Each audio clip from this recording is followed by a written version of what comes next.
A.G. Bates' The Ox is a poignant short story about a hardworking and self sacrificing woman named Mrs. Thurlow. She tirelessly manages her farm and family, enduring her indifferent husband and ungrateful children. Her resilience and determination to save money for her family symbolize the strength and patience of an ox, but her efforts are met with harsh reality. The story delves into themes of sacrifice, human endurance, and unacknowledged labor, offering a deep reflection on the struggles of ordinary life.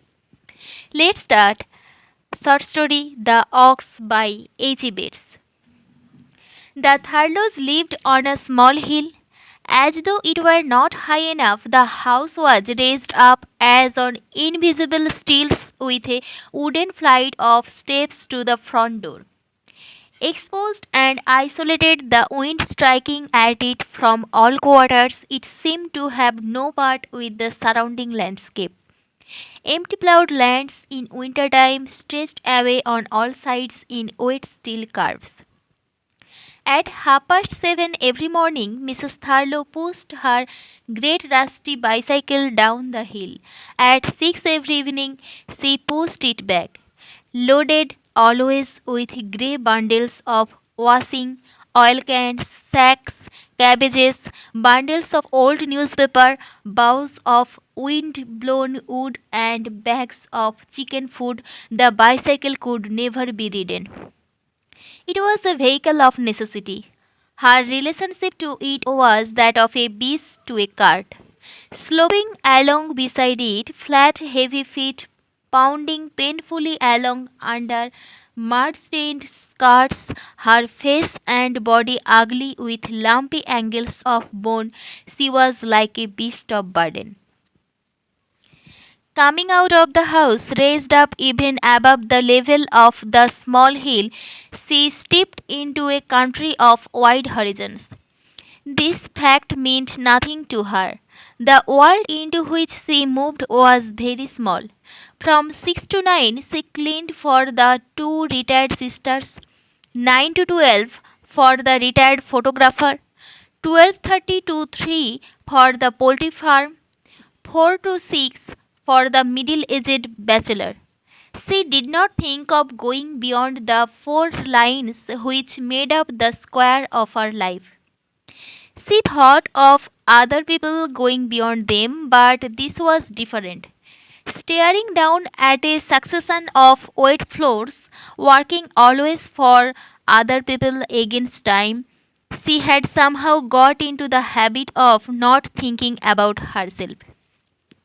She thought much in the same stolid, pounding way as she pushed the bicycle of other people, in particular of Thurlow, more particularly of her two sons. She had married late. The boys were 9 and 13. She saw them realizing refined ambitions, making their way as assistants in shops, as clerks in offices, even as butlers. Heavily built, with faces having her own angular boniness, they moved with eyes on the ground. She had saved money for them.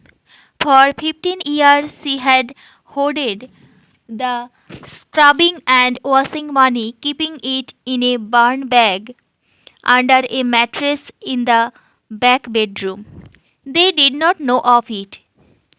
She felt that no one, not even Thurlow, knew of it. Thurlow had a silver plate in his head. In his own eyes, it set him apart from other men. I got a plate in me head, solid silver, enough silver to make a dozen spoons and a bit over, solid, beat that. Wounded on the Marne, and now walking about with the silver plate in his head, Thurlow was a martyr. I didn't ought to stoop. I didn't ought to do nothing. By rights, I didn't ought to lift a finger. He was a hedge cutter. Lucky I am tall, else that job wouldn't be no good to me. He had bad days and good days, even days of genuine pain. Me plate's hurting me. It's me plate. By God, it will drive me so is I don't know what I am doing. It's me plate again. And he would stand wild and vacant, rubbing his hands through his thin black hair, clawing his scalp as though to wrench out the plate and the pain. Once a week, on Saturdays or Sundays, he came home a little tipsy, in a good mood, laughing to himself, riding his bicycle up the hill like some comic rider in a circus. Yeah, too much be damned. I can ride me bike, can't I? So long as I can ride me bike, I am all right. In the pubs, he had only one theme. I got a plate in me head, solid silver. Recited in a voice challenging the world to prove it otherwise. All the time Mrs. Thurlow saved money. It was her creed. Sometimes people went away and there was no cleaning. She then made up the gap in her life by other work, picking potatoes, planting potatoes, digging cabbages, spudding roots, pea picking, more washing. In the fields, she pinned up her skirt so that it stuck out behind her like a thick, stiff tail, making her look like some bony ox. She did washing from 5 to 6 in the morning and again from 7 to 9 in the evening. Taking in more washing, she tried to wash more quickly against time. Somehow she succeeded so that from 9 to 10 she had time for ironing. She worked by candlelight. Her movements were largely instinctive. She had washed and ironed for so long in the same way at the same time and place that she could have worked in darkness. There were some things even which could be done in darkness, and so at 10, with Thurlow and the sons in bed, she blew out the candle, broke up the fire, and sat folding the clothes or cleaning boots and thinking. Her thoughts, like her work, went always along the same lines towards the future, out into the resplendent avenues of ambitions, always for the two sons. There was a division in herself, the one part stolid and uncomplaining in perpetual labor, the other fretful and almost desperate in an anxiety to establish a world beyond her own. She had saved £54. She would make it 100. How it was to be done, she could not think. The boys were growing, the cost of keeping them was growing. She trusted in some obscure providential power as tireless and indomitable as herself. At 11, she went to bed, going up the wooden stairs in darkness in her stockinged feet. She undressed in darkness, her clothes falling away to be replaced by a heavy grey nightgown that made her body seem still larger and more ponderous. She fell asleep almost at once, but throughout the night her mind, propelled by some inherent anxiety, seemed to work on. She dreamed she was pushing the bicycle down the hill and then that she was pushing it up again. She dreamed she was scrubbing floors. She felt the hot stab of the iron on her spittled finger and then the frozen bite of icy sweats as she picked them off unthawed earth on bitter mornings. She counted her money, her mind going back over the years throughout which she had saved it, and then counted it again, in fear to make sure, as though in terror that it might be gone in the morning. She had one relaxation. On Sunday afternoons, she sat in the kitchen alone and read the newspapers. They were not the newspapers of the day, but of all the previous week and perhaps of the week before that. She had collected them from the houses where she scrubbed, bearing them home on the bicycle. Through them and by them, she broke the boundaries of her world. She made excursions into the lives of other people. Tragic lovers, cabinet ministers, Atlantic flyers, suicides, society beauties, murderers, kings. It was all very wonderful, but emotionally as she read, her face showed no impression. It remained ox like in its impassivity. It looked in some way indomitably strong, as though little things like beauties and suicides, murderers and kings could have no possible effect on her. About 3 o'clock, as she sat reading, Thurlow would come in, lumber upstairs, and sleep until about 4:30. One Sunday he did not come in at 3 o'clock. It was after 4 when she heard the bicycle tinkle against the woodshed outside. She raised her head from the newspaper and listened for him to come in. Nothing happened. Then, after about 5 minutes, Thurlow came in, went upstairs, remained for some minutes, and then came down again. She heard him go out into the yard. There was a stir among the chickens as he lumbered about the woodshed. Mrs. Thurlow got up and went outside, and there at the door of the woodshed, Thurlow was just hiding something under his coat. She thought it seemed like his billhook. She was not sure. Something made her say, "Your saw don't need sharpening again already, does it?" "That it does," he said. "That's just what it does. Joe Woods is going to sharp it." Thurlow looked upset and slightly wild, as he did when the plate in his head was hurting him. His eyes were a little drink fired dangerous. "I gonna take it down now, so's I can get it back tonight." All the time she could see the saw itself hanging in the darkness of the woodshed behind him. She was certain then that he was lying, almost certain that it was the billhook he had under his coat. She did not say anything else. Thurlow got on his bicycle and rode off down the hill, his coat bunched up, the bicycle slightly crazy as he drove with one tipsy hand. Something as soon as he had gone made her rush upstairs. She went into the back bedroom and flung the clothes off the mattress of the small iron bed that was never slept in. The money, it was all right. It was quite all right. She sat down heavily on the bed, and after a moment's anxiety, her color returned again.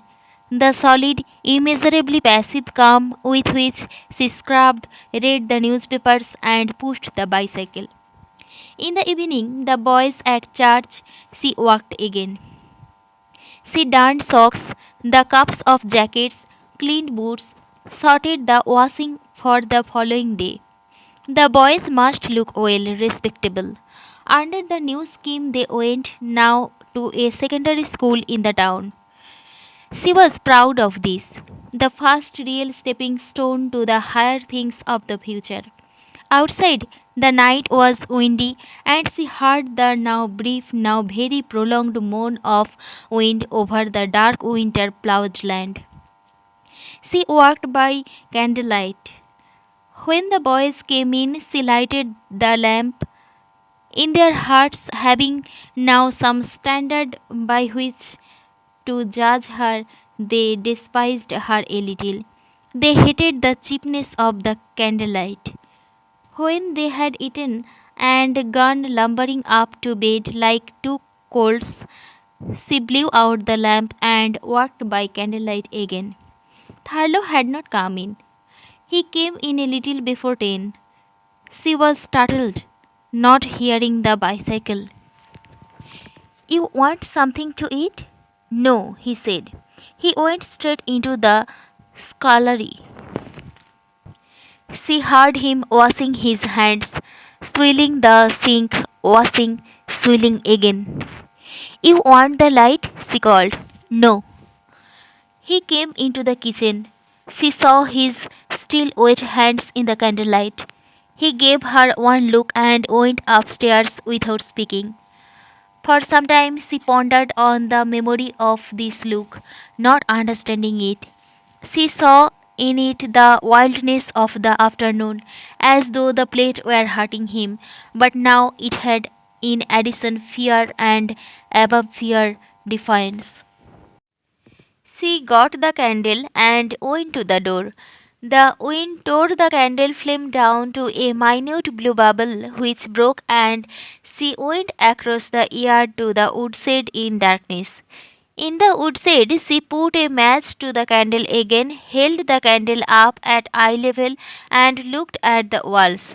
The saw hung on its nail, but there was no bill hook. She made a circle with the candle, looking for the bicycle with dumb eyes. It was not there.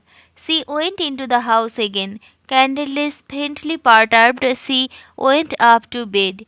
She wanted to say something to Thurlow, but he was dead still, as though asleep, and she lay down herself, hearing nothing but the sound of Thurlow's breathing, and outside, the sound of the wind blowing across the bare land.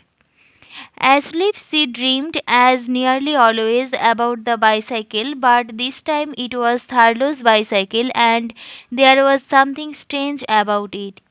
It had no handles, but only Thurlow's billhook where the handles should have been. She grasped the billhook, and in her dream she felt the pain of the blood rushing out of her hands, and she was terrified and woke up. Immediately she put out her hands to touch Thurlow. The bed was empty. That scared her. She got out of bed. Thurlow, Bill, Thurlow, Thurlow. The wind had dropped, and it was quiet everywhere. She went downstairs. There in the kitchen she lighted the candle again and looked round. She tried the back door. It was unlocked, and she opened it and looked out, feeling the small ground wind icy on her bare feet. Thurlow, she said, Bill, Thurlow. She could hear nothing, and after about a minute, she went back upstairs. She looked in at the boys' bedroom. The boys were asleep, and the vast candle shadow of herself stood behind her and listened, as it were, while she listened. She went into her own bedroom. Thurlow was not there. Then she went into the back bedroom. The mattress lay on the floor, and she knew even before she began to look for it that the money was gone. She knew that Thurlow had taken it. Since there was nothing else she could do, she went back to bed, not to sleep but to lie there, oppressed but never in despondency, thinking the money had gone, Thurlow had gone, but it would be all right.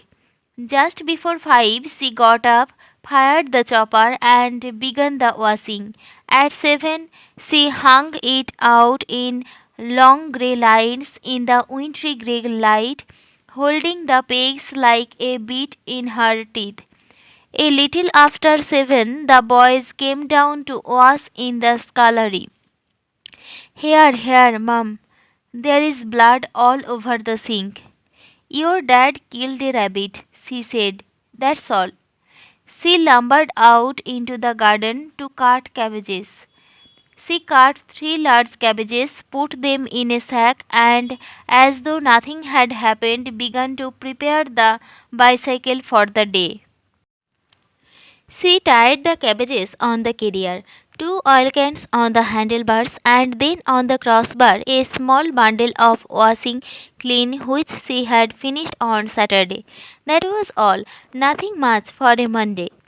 At 7:30 the boys went across the fields by footpath to catch the bus for school. She locked the house, and then huge imperturbable planting down great feet in the mud. She pushed the bicycle down the hill. She had not gone 100 yards before, out of the hedge, two policemen stepped into the road to meet her.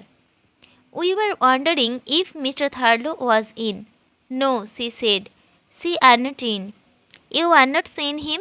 No, I had not seen him. Since when? Since last night. You mind? They said. If we look round your place? No, she said. You go on up. I got to get down to Miss Hanley's. She began to push the bicycle forward to go. No, they said. You must come back with us. So she turned the bicycle round and pushed it back up the hill again. You could leave your bike, one of the policemen said. No, she said. I would better bring it. You can never tell nowadays that folk are going to be up to. Up at the house, she stood impassively by while the two policemen searched the woodshed, the garden, and finally the house itself. Her expression did not change as they looked at the blood in the sink. He washed his hands there last night, she said. Don't touch it. The policeman said, Don't touch it. And then suspiciously, almost in implied accusation, You untouched nothing? Not since last night? I got something else to do, she said. We would like you to come along with us, Mrs. Thurlow, they said, and answer a few questions. All right. She went outside and took hold of her bicycle. You can leave your bicycle. No, she said. I will take it. It's no naughty way up here from that village. We got a car down the road. You don't want a bike. I better take it, she said. She wheeled the bicycle down the hill. When one policeman had gone in the car, she walked on with the other. Ponderous, flat-footed, unhurried, she looked as though she could have gone on pushing the bicycle in the same direction at the same pace forever. They kept her 4 hours at the station. She told them about the billhook, the blood, the way Thurlow had come home and gone again, her waking in the night, Thurlow not being there, the money not being there. The money? How much was there? £54, 16 and 4 pence, and 28 of that in sovereigns. In return, they told her something else. You know that Thurlow was in the Black Horse from 11 to 2 yesterday? Yes, I dare say that's where he would be. That's where he always is Sundays. He was in the Black Horse, and for about 2 hours he was arguing with a man stopping down here from London, arguing about that plate in his head. The man said he knew the plate was aluminium, and Thurlow said he knew it was silver. Thurlow got very threatening. Did you know that? No, but that's just like him.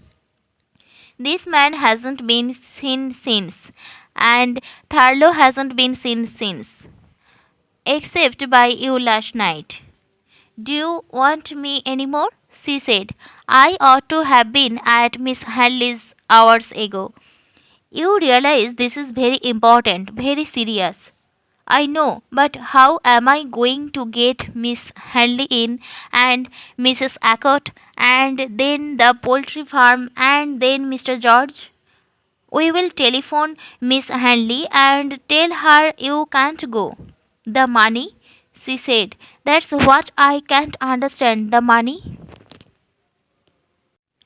It was the money which brought her without showing it to the edge of distress. She thought of it all day. She thought of it as hard cash, coin, gold and silver, hard earned and hard saved. But it was also something much more. It symbolized the future, another life, two lives. It was the future itself. If, as seemed possible, something terrible had happened and a life had been destroyed, it did not seem to her more terrible than the fact that the money had gone and that the future had been destroyed. As she scrubbed the floors at the poultry farm in the late afternoon, the police telephoned for her again. We can send the car for her, they said. I got my bike, she said. I will walk. With the oil cans filled and cabbages and clean washing now replaced by newspapers and dirty washing, she went back to the police station. She wheeled her bicycle into the lobby and they then told her how that afternoon the body of the man from London had been found in a spinney, killed by blows from some sharp instrument like an axe. We have issued a warrant for Tharlow's arrest, they said. You never found the money? She said. No, they said. No doubt that will come all right when we find Thurlow. That evening, when she got home, she fully expected Thurlow to be there as usual, splitting kindling wood with the billhook in the outhouse by candlelight. The same refusal to believe that life could change made her go upstairs to look for the money. The absence of both Thurlow and the money moved her to no sign of emotion. But she was moved to a decision. She got out her bicycle and walked 4 miles into the next village to see her brother. Though she did not ride the bicycle, it seemed to her as essential as ever that she should take it with her. Grasping its handle, she felt a sense of security and fortitude. The notion of walking without it helplessly in the darkness was unthinkable. Her brother was a master carpenter, a chapel going man of straight grained thinking and purpose, who had no patience with slovenliness. He lived with his wife and his mother in a white painted, electrically lighted house whose floors were covered with scrubbed cocoa matting. His mother was a small woman with shrill eyes and ironed out mouth who could not hear well. Mrs. Harlow knocked on the door of the house as though these people, her mother and brother, were strangers to her. Her brother came to the door and she said, It's Lil. I come to see if you had seen anything of Thurlow. No, we ain't seen him. Sum it up. Who is it? The old woman called. It's Lil, the brother said in a louder voice. She says, Have we seen anything of Thurlow? No, I don't want. Mrs. Thurlow went in. For 15 years her family had openly disapproved of Thurlow. She sat down on the edge of the chair nearest the door. Her large lace-up boots made large black mud prints on the virgin cocoa matting. She saw her sister-in-law look first at her boots and then at her hat. She had worn the same boots and the same hat for longer than she herself could remember, but her sister-in-law remembered. She sat untroubled, her eyes sullen, as though not fully conscious in the bright electric light. The light showed up the mud on her skirt, her straggling grey hair under the shapeless hat, the edges of her black coat weather faded to a purplish grey. So, you ain't heard anything about Thurlow? She said. No, her brother said. Be funny if we had, wouldn't it? He ain't set foot in this house since Dad died. He looked at her hard. Why? What's up? He raised her eyes to him. Then she lowered them again. It was almost a minute before she spoke. And you heard? She said. They reckon he has done a murder. What's she say? The old lady said. I never heard her. Mrs. Thurlow looked dully at her boots, at the surrounding expanse of cocoa matting. For some reason, the fissured pattern of the cocoa matting, so clean and regular, fascinated her. She said, He took all the money. He took it all and they can't find him. Yeah, what's she say? What's she mumbling about? The brother, his face white, went over to the old woman. He said into her ear, One of the boys is on a scholarship. She come over to tell us. Want summer to do? I should think, don't she? Traipsing over here to tell us that. The man sat down at the table. He was very white, his hands shaking. His wife sat with the same dumb, shaking expression of shock. Mrs. Thurlow raised her eyes from the floor. It was as though she had placed on them the onus of some terrible responsibility. For God's sake, the man said, when did it happen? All Mrs. Thurlow could think of was the money, over £50. I got it hid under the mattress. I don't know how he could have found out about it. I don't know. I can't think. It's all I got. I got it for the boys. She paused, pursing her lips together, squeezing back emotion. It's about the boys I come. The boys? The brother looked up, scared afresh. He and they. I didn't know whether you had have them here, she said. Till it's blowed over, till they find Thurlow, till things are straightened out. Then they ain't found him? No, he has done a bunk. They say as soon as they find him, I shall get the money. Yes, the brother said. We will have them here. She stayed a little longer, telling the story duly, flatly to the scared pairs of eyes across the table and to the old shrill eyes, enraged because they could not understand regarding her from the fireplace. An hour after she had arrived, she got up to go. Her brother said, let me run you back in the car. I got a car now. Had it 3 or 4 months? I will run you back. No, I got my bike, she said. She pushed the bicycle home in the darkness. At home in the kitchen, the two boys were making a rabbit hutch. She saw that they had something of her brother's zeal for handling wood. She saw that their going to him would be a good thing. He was a man who had got on in the world. She judged him by the car, the white painted house, the electric light, the spotless cocoa matting. She saw the boys with deep but inexpressible pride going to the same height beyond it. Dad ain't been home, they said. She told them there had been a little trouble. They think your dad took some money. She explained how it would be better for them and for her if they went to stay with her brother. Get to bed now, and I will get your things packed. You mean we gotta go and live there? For a bit, she said. They were excited. We could plan the wood for the rabbit hutch, they said. Make a proper job of it. That night and again on the following morning, she looked under the mattress for the money. In the morning, the boys departed. She was slightly depressed, slightly relieved by their excitement. When they had gone, she bundled the day's washing together and tied it on the bicycle. She noticed then that the back tire had a slow puncture, that it was already almost flat. This ordered her. She pumped up the tire and felt a little more confident. Then, as she prepared to push the bicycle down the hill, she saw the police car coming along the road at the bottom. Two policemen hurried up the track to meet her. We got Thurlow, they said.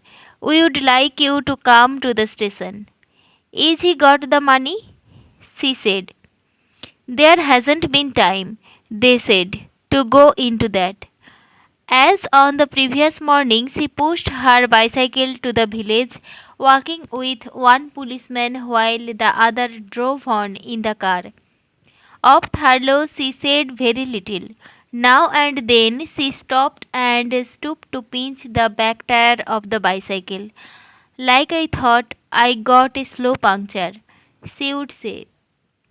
Yes, it's gone down since I blowed it up.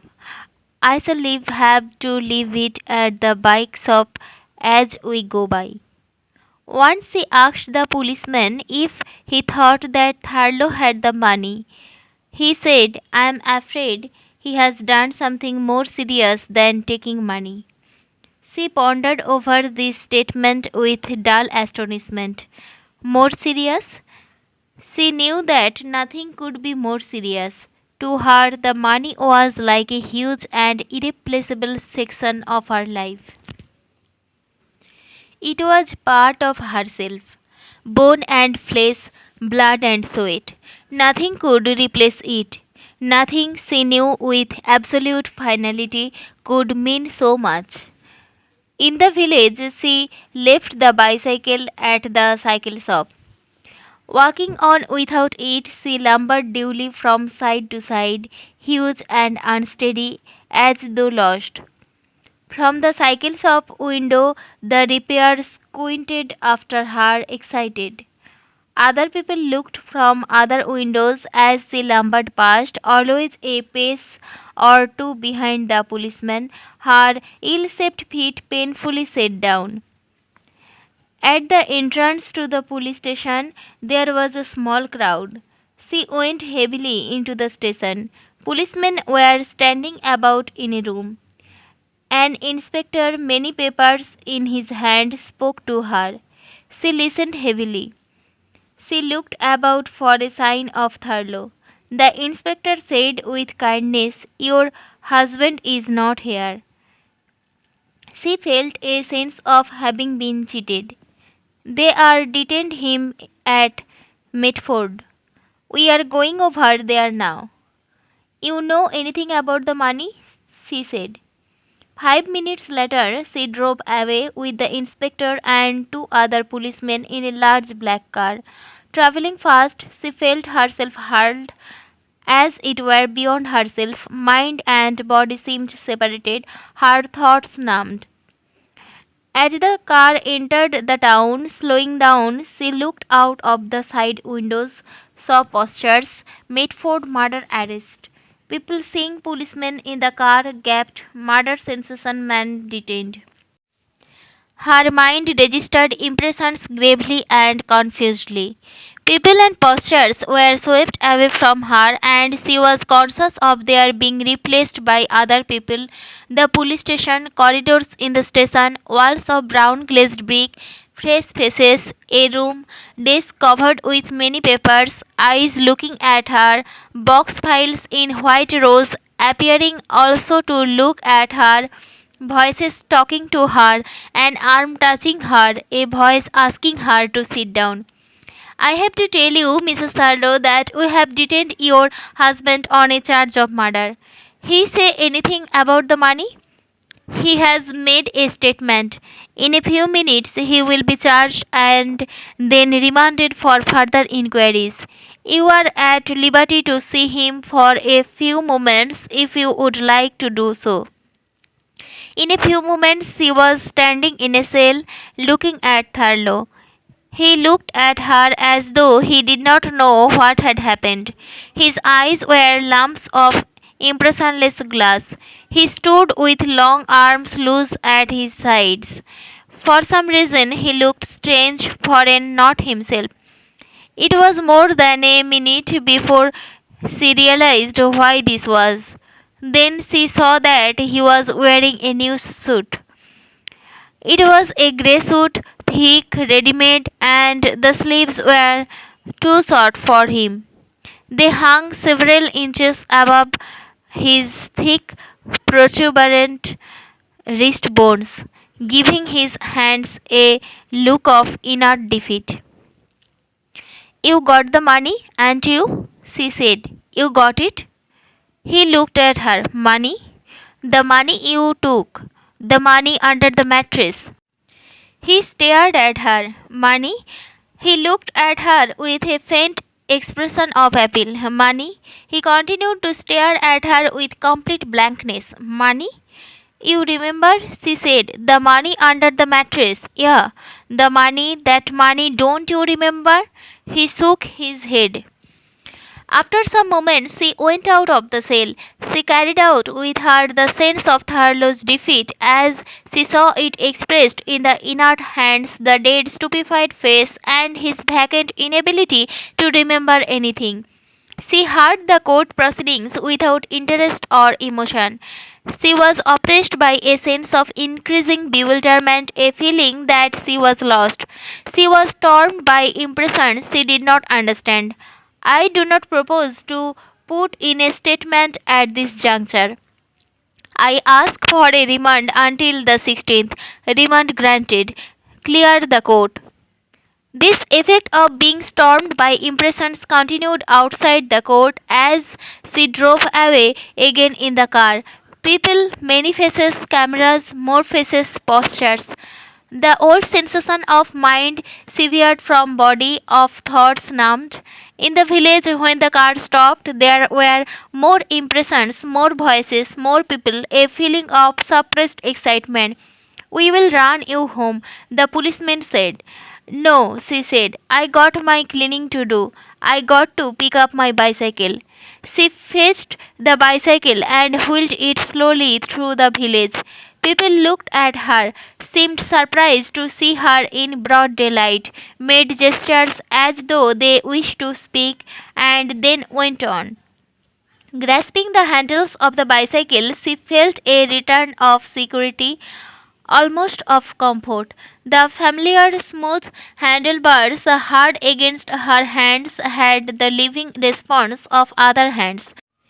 They brought back her sense of reality. Miss Henley, the cleaning, the poultry farm, the time she had lost, the boys, the money, the fact that something terrible had happened, the momental fact of Thurlow's face, inert and dead, with its lost sense of remembrance.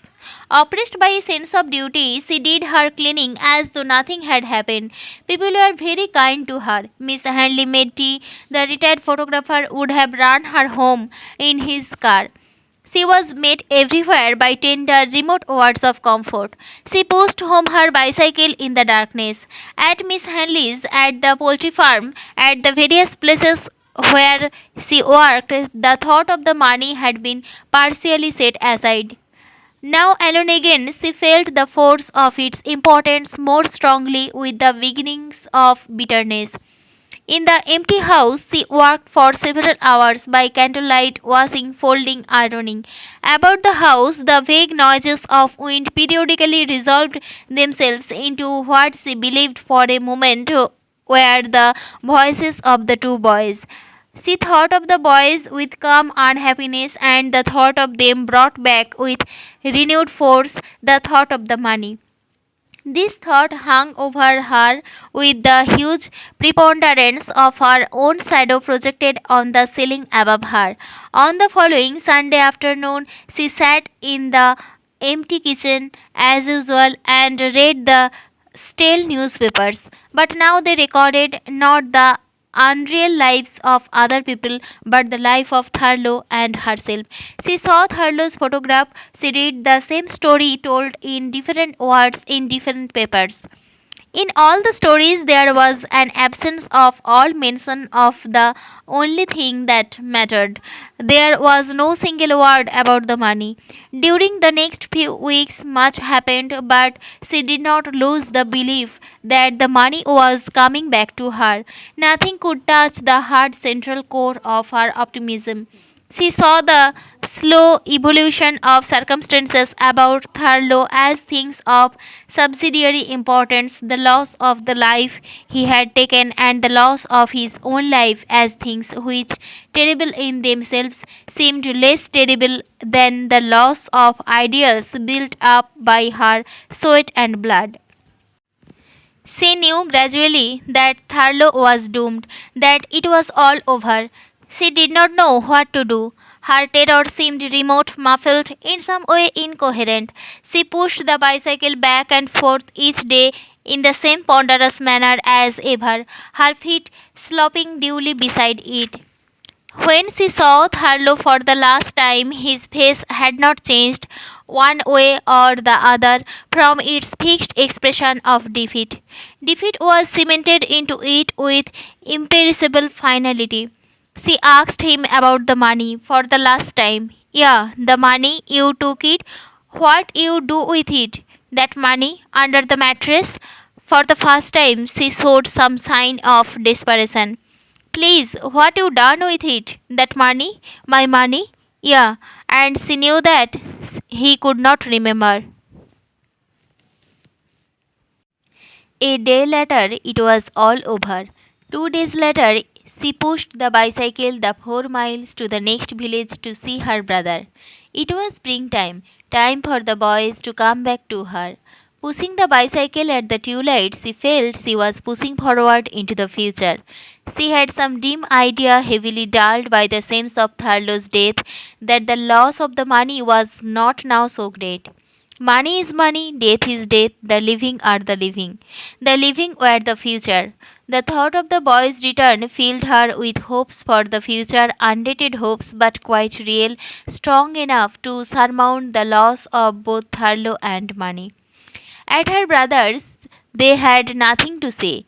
They sat, the brother, the mother, and the sister in law, and looked at her with eyes over which, as it were, the blinds had been drawn. The boys here, she said.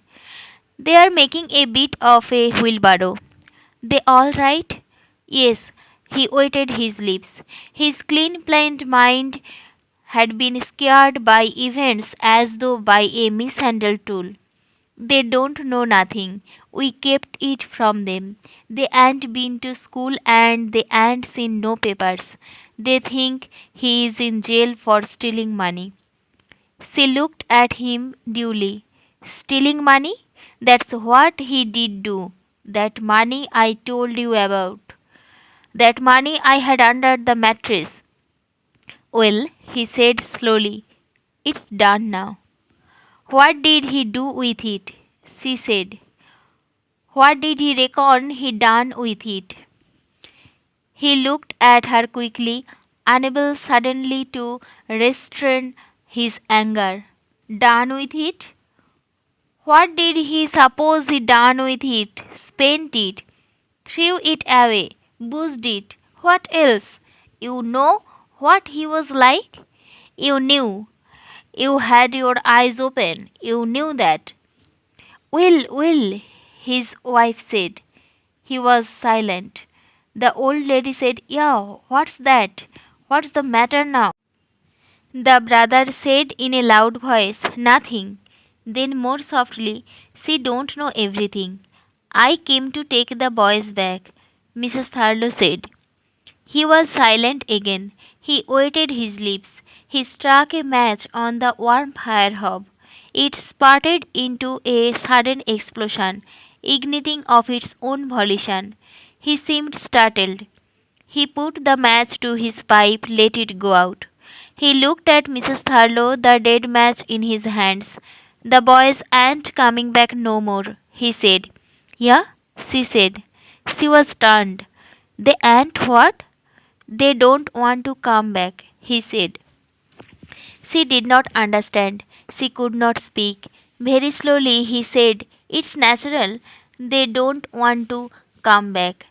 I know it's hard, but it's natural. They are getting on well here. They want to stop here. They are good boys. I could take them into the business. She heard him go on without hearing the individual words. He broke off, his face relieved, like a man who has liquidated some awful obligation. They are my boys, she said. They got a right to say what they shall do and what they shall not do. She spoke heavily without bitterness. I know that, he said. That's right. They got a right to speak. You want to hear what they got to say? Yes, I want to, she said. Her sister in law went out into the yard at the back of the house. Soon voices drew nearer out of the darkness and the two boys came in. Hello, she said. Hello, Mum, they said. Your mum is come, the carpenter said, to see if you want to go back with her. The two boys stood silent, awkward, eyes glancing past her. You want to go? The carpenter said. Or do you want to stay here? Here, the elder boy said. We want to stop here.